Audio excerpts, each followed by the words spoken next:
Hello and welcome to Stephen Conway Live, and today we're going to be interviewing Sharon Mustard, who is a hypnotherapist, psychotherapist, school counsellor and life coach. I hope I've got all of those correct. And today we're going to be talking about mental health in children. So if you have a child from the age of 8 years upwards, then this is going to be a great video for you. So we're going to be talking about how mental health is a big issue amongst children of today, and also how to address those issues if you are struggling yourself, and also to help you realize out there that if it's happening to you and you are having issues with your child, or that you're struggling with your child yourself, that you're not alone. That this is a very common issue, and in the interview today we're going to be addressing what you can do about it and how you can do it in a way that you feel safe and secure at the same time. So with no further ado, Sharon, welcome. Thank you, Stephen. So I want to crack straight on in. So you talked about mental health being a continuum, and what exactly do you mean by that? Okay, we know that mental health isn't static. It's something we all have, and the idea of a continuum is very much seeing it as being healthy at one end, and of course mental ill health at the other end. Now we do know, just before describing the other bits of that continuum, we do know that mental ill health amongst children is increasing.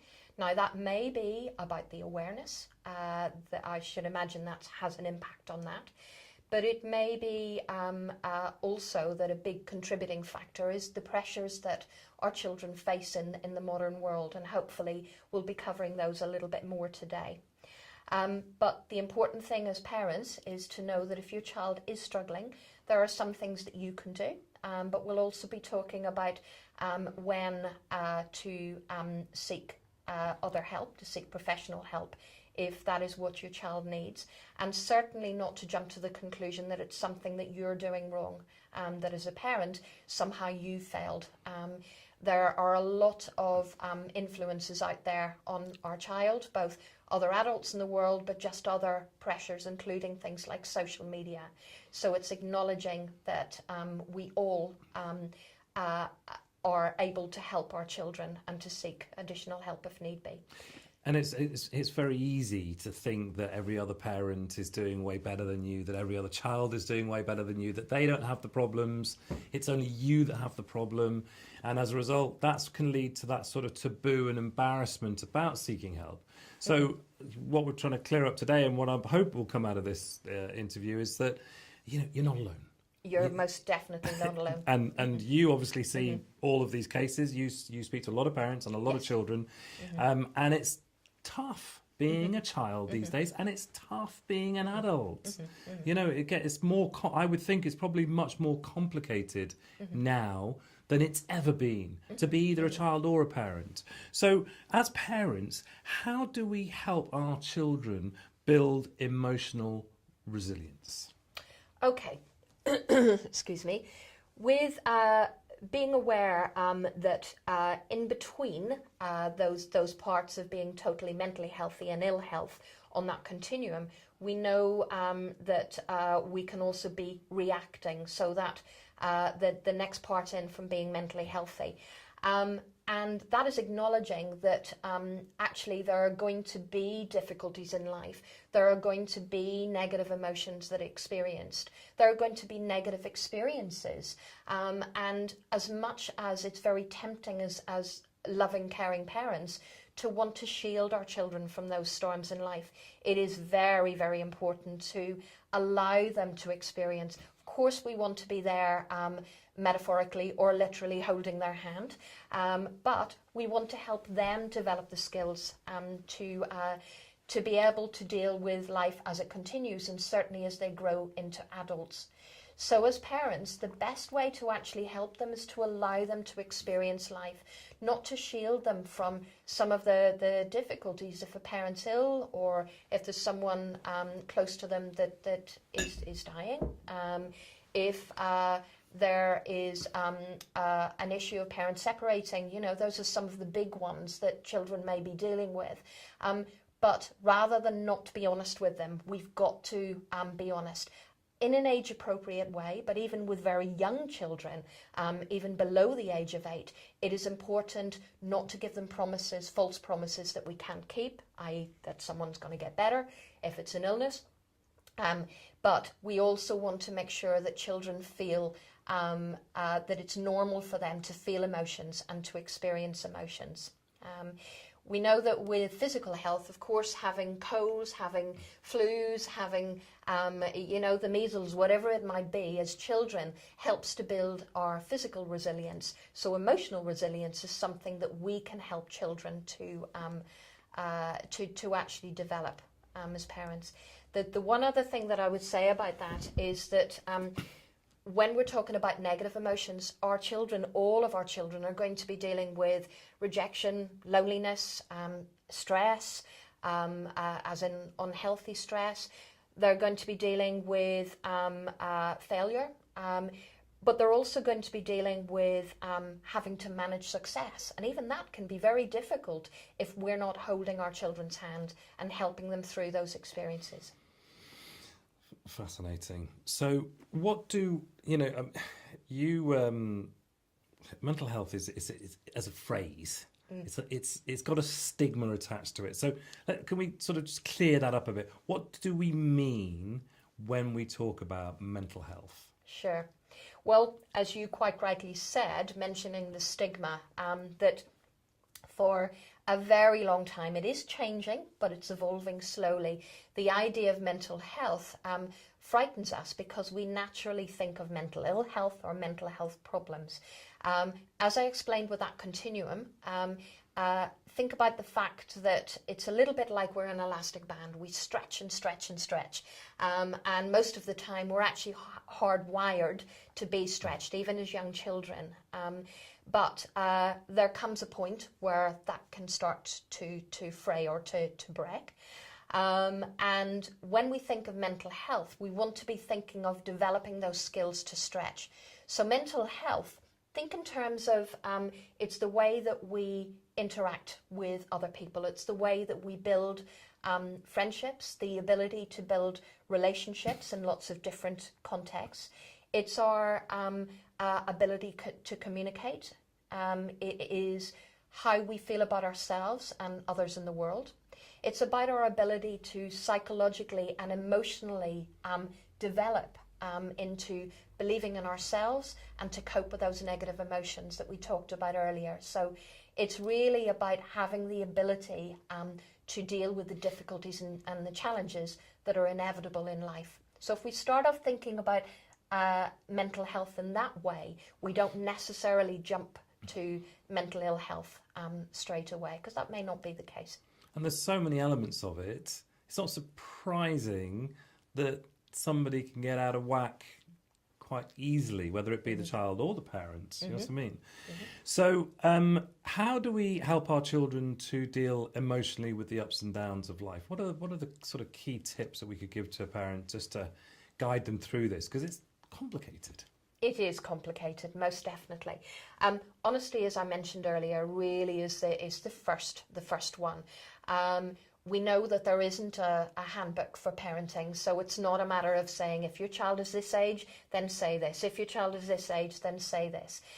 There are well over 1,000 parenting guides out there published in the UK alone.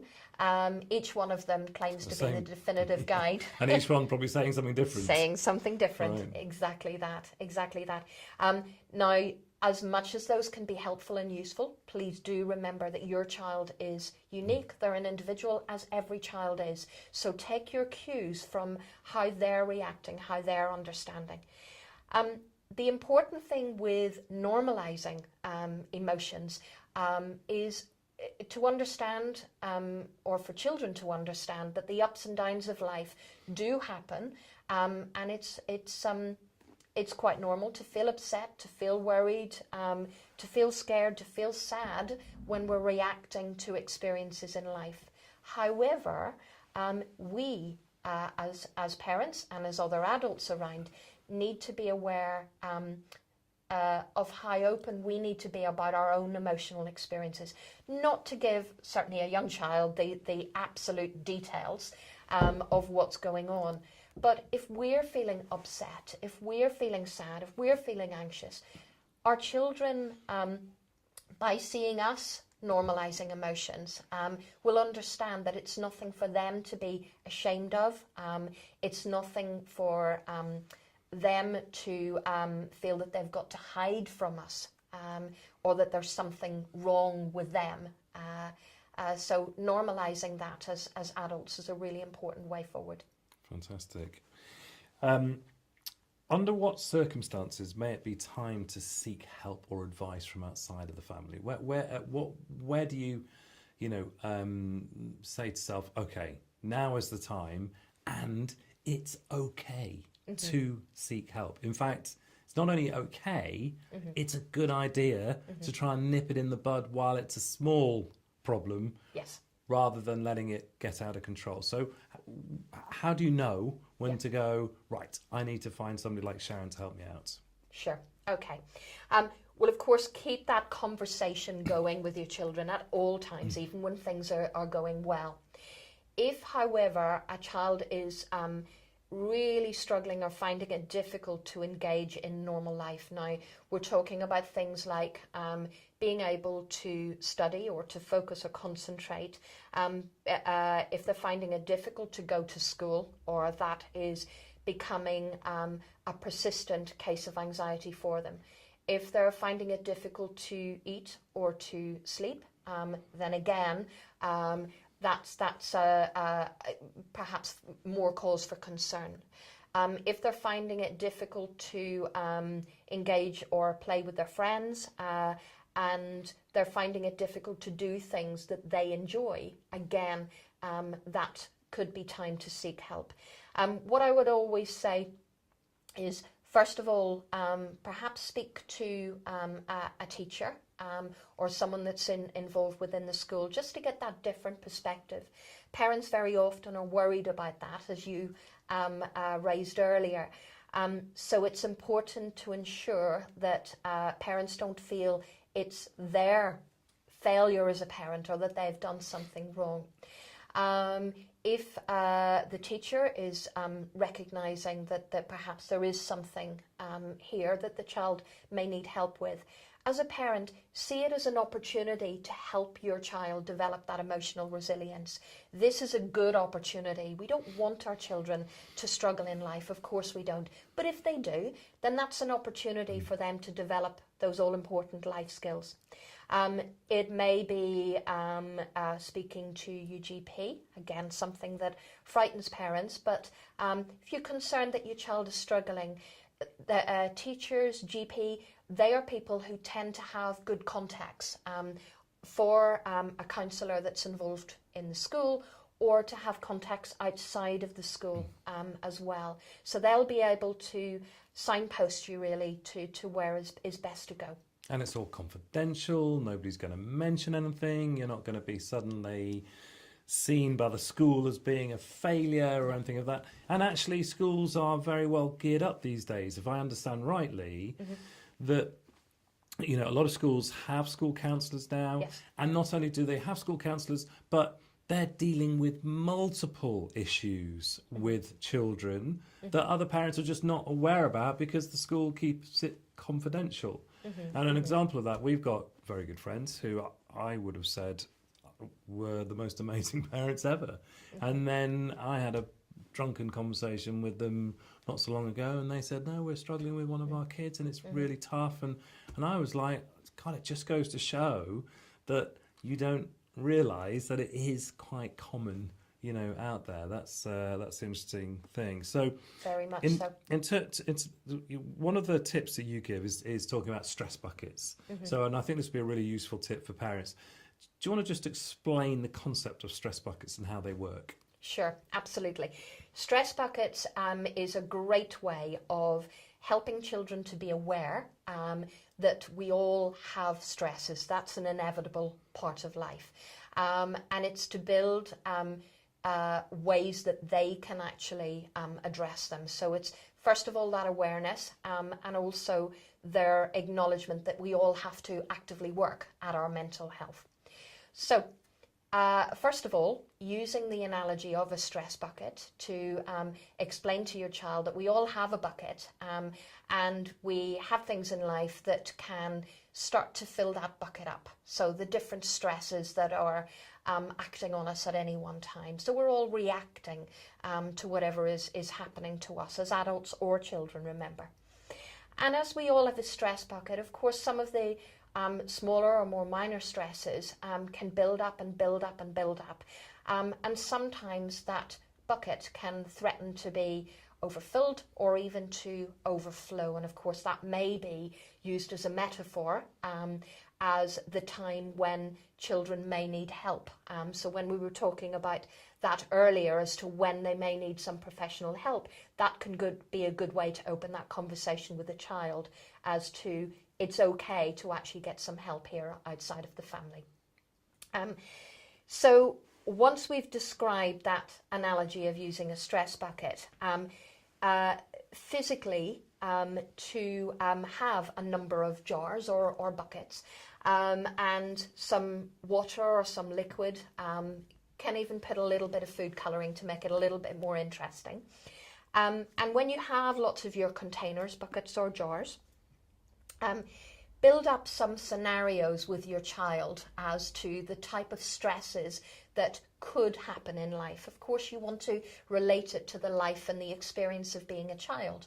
So it may be current stresses. So they would name the particular stress within the jar, for example? As much as possible. So it's using their words and their terminology, okay. Definitely, definitely. So scenarios could be something like a pet dies. Okay. It could be diagnosed with a childhood illness. Okay. Children... Can it be as simple as, say, one's loneliness? Yes. One's, friends' issues? Yes. And so on and so forth, whatever they being feel. late for school. Yeah. Any of those. Okay. Exactly that. And how many would you have? How many would you recommend that's of Sure. jars? Because you don't want to have, Loads and loads, 50 exactly jars that. and make it all Exactly complicated. that. Is it probably best to have sort of 2 or 3 to start off with? Yeah, I would Whatever say... the main issues are? Absolutely. I would say maybe 4 or 5, just so that they can get enough comparison. Okay. But as you say, for it not to become overwhelming. We don't want them to Go, necessarily think... Look how many things I've got wrong with me. Definitely not. Yeah. But like I say, remember those scenarios could be borrowed from other people, their peers at school as well. So when you've got those 4 or 5 scenarios, I wouldn't actually create any more than that. You've got a situation where you're allowing the child to show how they see those different stresses, either real or imaginary for them, and how that may impact on them. So you'll have different levels of liquid. And what you can then do... And the amount of liquid is representing the amount of... we call it stress, but for them, they might not understand the word stress. So that's right. How uncomfortable they feel, or how unhappy or the they worry, are, yep. or how worried they are. Mm-hmm. That's what they then fill that jar to. Okay. That's right. That's right. So it's about the intensity for them. Yeah. Excuse me. And when they fill those, that can then open the conversation as to how they may be able to reduce those stresses. And one of the concepts that I'll hopefully go on to talk about in a moment is one way of doing that. Because the more we can give the autonomy over to our children to say, okay, perhaps I could do this, or perhaps we can do this. So as a parent, of course, help them and encourage them to do that. But as much as possible, allow the children to develop those strategies, because that's helping them to take over, to learn to self-soothe, which of course they'll need that self-reliance more and more as they grow older. Great, really good. And you talked about the concept of self-time. What exactly is that? Sure, absolutely. We're all busy. We know that. We're all, if you think back to that elastic band, we're all stretched. That may not necessarily mean unhealthy stress, but we know that our health is our wealth, and it's important that children understand that from an early age. So one idea is to use that concept of self-time. Now, self-time is not just time with yourself. That in itself is good because it's about them becoming more comfortable with their own company, and that of course is good. But it's also about, even if they're taking 10 minutes out a day, it can help them to discharge some of those stresses, some of those things that are stretching them in the everyday life, whether it's a breakup of a friendship, whether it's worrying about exams or tests, whatever that might be, it's giving them time to process those emotions and to discharge them. So can you give an example of what a self-time would look like? Absolutely. So we've as with most things in psychology, we've got an acronym for self-time. Okay. That is a good way to start. You can develop your own for those letters of self-time with your child. But S, for example, may be something like sit in silence, and you can try that out with your children. Of course, some children may find that more difficult You've than obviously others. not met my children. Or mine. Okay, let's scrub that first one. But yes, learning that skill. Exactly is, that. And can also be an interesting Yeah. experience in itself. Yeah. If your child is finding that difficult Yeah. to do, say, well, what was difficult about that? Yeah. Probably it's just as difficult for the parents as well as the kid. Definitely. Yeah. 10 minutes suddenly becomes a long time. Right. Yeah. Okay, interesting. The E, again, working down that self-time, can be, may seem silly, but eating something in a mindful way. Because what that's doing is it's getting a child to become aware of their body processes, to become aware of what it feels like, not just textures and smells and whatever, but just to be more aware of their senses. And of course, so often in the modern world, when we live in our heads a lot of the time, and children do as well. And so this is about getting them to be aware of that mind-body connection. The L can be learn to self-soothe. So it could be developing a range of things that the child could do, anything from taking a bath, if it works for that child. It may be reading a book. It may be listening to a particular song or music. It may be singing. So again, you can see how the more you involve your child, the more you get things that are pertinent to them. The F could be find a hobby. Now, of course, some children may already be involved in this. So have that conversation as to what makes them feel good. But finding a hobby, and even a hobby that they can do themselves, whether it's colouring or, actually, again, reading a book can be a good way of doing that. The T is a very important one, which is turn off your phone or your electronic device. Of course, younger children may not have a phone, but they may have iPads, iPods, TV, exactly. So technology and electronics are a part of our modern world. So let's make sure our children know the need to reduce that mental stimulation at some time. So they're a useful and a positive part of our world, but let's make sure that they stay positive and they get time away from that. The I... And is that especially so, more so at bedtime as well? I mean, I know that they have their TV before bedtime, and sometimes we'll go on the iPad and do some French on one of the apps. But it's still screen time just before they go to bed. So what kind of thing would you do as a family, or could you do as a family? Would it be I know the reading obviously is one, but anything else? Would you play a game, or what kind of things would you suggest? Yeah, play a game is a very good thing to do. I was going to suggest that, so that is very valid. Even having a conversation. How often do we as a family, except if we eat dinner together? Not all families do or get the opportunity to. But we would normally say an hour of no screen time before bed. If you're finding that difficult, or if the child is, at least half an hour, because we need time for those sleep hormones to kick in, and for us just to come down from that mental stimulation. A book can be a good way to do that. But again, be careful as to, especially with older children, what that material is, because Not too sometimes stimulating or scary. not too stimulating or scary. Right, Exactly okay. that. Exactly that. And if, half an hour sounds like a lot, start at 5 minutes and just see, Yeah. Yeah. maybe a bit of 5 minutes of meditation together as a family, or silence, or playing again, and just seeing how, okay, yeah, good. It's something I can definitely do. Good. So talk about these calm down kits. What's a calm down kit, and how can people use those to their benefit? Sure. Okay. Calm down kit is a way of your child being able to develop more responsibility over time, of being able to control their own emotions. We describe to children the idea of having an upstairs and a downstairs brain.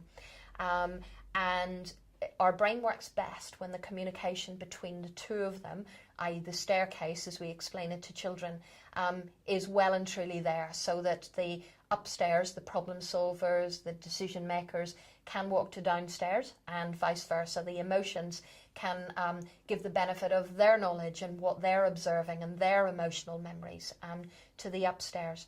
Sounds like that movie Inside Out. Okay. You've got Great it. movie. Great movie. Which you would recommend if parents have not seen it, rent it, get it on iTunes or whatever, and it's a good way of visualizing. Yes. For the adult and for the child. Yes. It's a very, very good way of introducing children and adults. My goodness, if you're out there and you don't have children, watch it yourself. It's good for adults too. And it's funny as well. It's good. It's good funny. Fun. It's definitely good fun. Yes, so a little bit like Inside Out, and the difficulty is that if the emotions are in panic mode or are in sad mode or whatever, what they can do is break that communication. We call it flipping the lid. That idea of the staircase actually being broken, so the communication between the two of them, because the emotional brain is in panic or whatever. So a calm down kit is a way of getting a child back to developing their own ways of dealing with it. Now, a calm down kit could be for older children. It may be a list of certain tracks that can help to calm them down, as in music tracks. It could be you want to put some stress balls in there. You can buy them. You can make them with a balloon and some flour. Right, those are the squidgy things that you squeeze when you're feeling a bit absolutely anxious. Okay. something they work, to fiddle with. Do they? Oh, they most definitely do. Okay. Yeah, they do. Right. They do. But also, the idea of having an entire kit is empowering a child to understand that not all of the things will work at all times. So it may be that the stress ball worked well the last time, but now it doesn't seem to be working. So you're empowering the child to actually look into the rest of that kit, if you like, and to try something else, maybe to try a few things. Only interfere, if you like, as parents by suggesting what they might do or what they might take out if you see that the child's really struggling to do that by themselves. But for younger children, it may be developing some picture cards of things that they can do, or people. It could even be photographs of people that they feel good with, they feel safe with, just to help them calm down. It could be a favourite book. There could be a teddy or a soft toy that's in there, a piece of a blanket, anything that your child can use to self-soothe. But involve your child in building that kit. Don't suddenly present it to them. Yeah, no, I get that. And also, I'm just sort of in my mind thinking about whether there's a way that you could have a piece of music that you associate with really good feelings. Now, whether that be that you play that music while you read them the book at night, or whether you do like a little bit of a hypnosis session where while they're going to sleep, you play the music and tell them how much you love them or how great they are or what have you, so that when they're so that's something like a trigger, or they call it an anchor in NLP, so that they can play that music and suddenly they go back to go, Yeah, this is my safety zone. This is where I feel good. Okay, good. That's very good idea. Okay, and finally, how can we help children to identify their emotions? I know we talked about the stress jars, but what can we do to help them identify the emotions? And secondly, to understand actually how to manage it themselves. Again, we want to be as hands-off as possible. Good mental health presumably comes from the child as much as it comes from the adult, if not more so.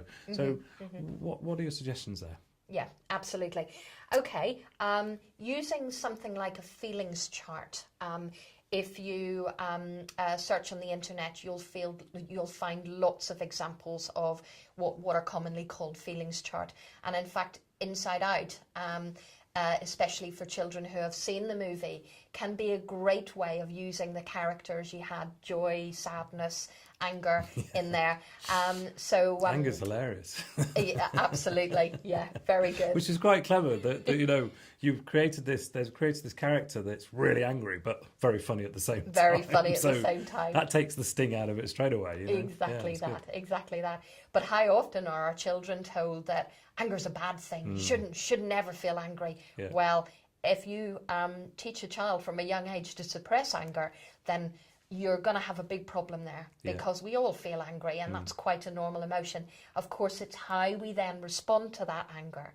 Feeling angry and hitting another child isn't reasonable, but feeling angry and having a bit of shout to a teddy is quite reasonable to be able to discharge that emotion. But using a feelings chart can be a great way of developing that emotional vocabulary. So just even talk about different emotions. Of course, we don't just have happy, sad and angry or fearful. There are a whole complexity of emotions there, feeling let down, feeling helpless, and children understanding that we have the kind of secondary emotions of, oh, I feel so angry after being at school today. Well, to help them develop an understanding of what those secondary emotions might be. So in other words, well, why? What made you angry at school today? Well, my friend went off and spent time with someone else when she said she was going to play with me. So that you're getting them to understand those nuances of being let down, of feeling rejected, so that you can bring in more and more understanding as that child becomes older. And feeling charts, there are a lot of different ones, some of which, first of all, are used for younger children, particularly the ones that are related to Inside Out. And then you can develop more complex ones and more complex emotional vocabulary. But the important thing is to allow our children to develop emotionally. Childhood isn't there to be perfect. That's not its purpose. Allow children to experience that, because building strong children builds strong adults. Yes, and if you give them the false idea that life is rosy all the time as a kid, then they're going to really struggle when they're older. Absolutely. One of the things that I have with my youngest at the moment is she, when she gets angry, she has now started shouting.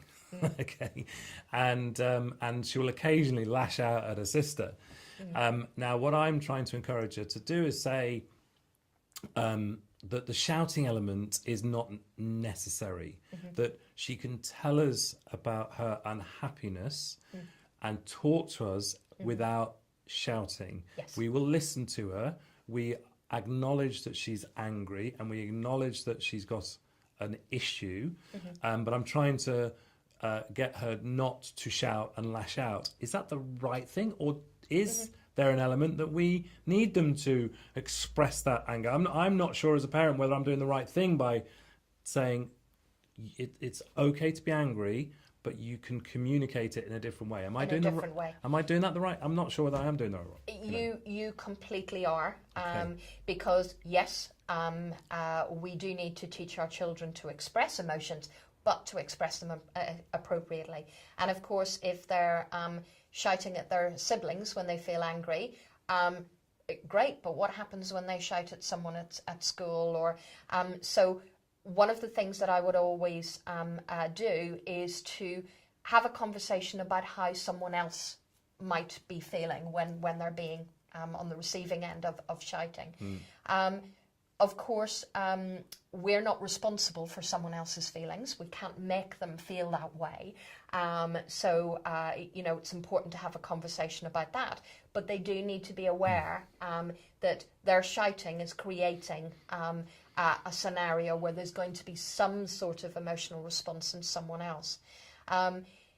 So again, you could develop either through a calm down kit or just talking about ways that they could self-soothe at that time.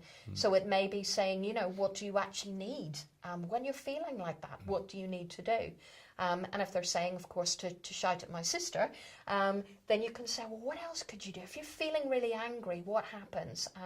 And sometimes we'll get children, for example, to think of what that colour feels like, what the shape of their anger is, and to bring that outside of their body so that they can change it from being a blood red or whatever it might be, and instead to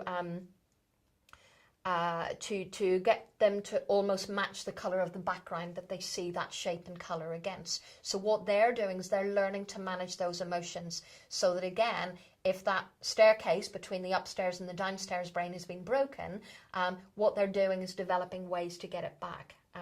And meditation and just being able to stand back, just to think about or to talk to our dad or our mum about how we're feeling can mean that we're giving validity to that anger or that sadness or whatever without needing to respond. I think that's the important thing is recognising that their emotion has validity. Yes. Yeah, yes. Great.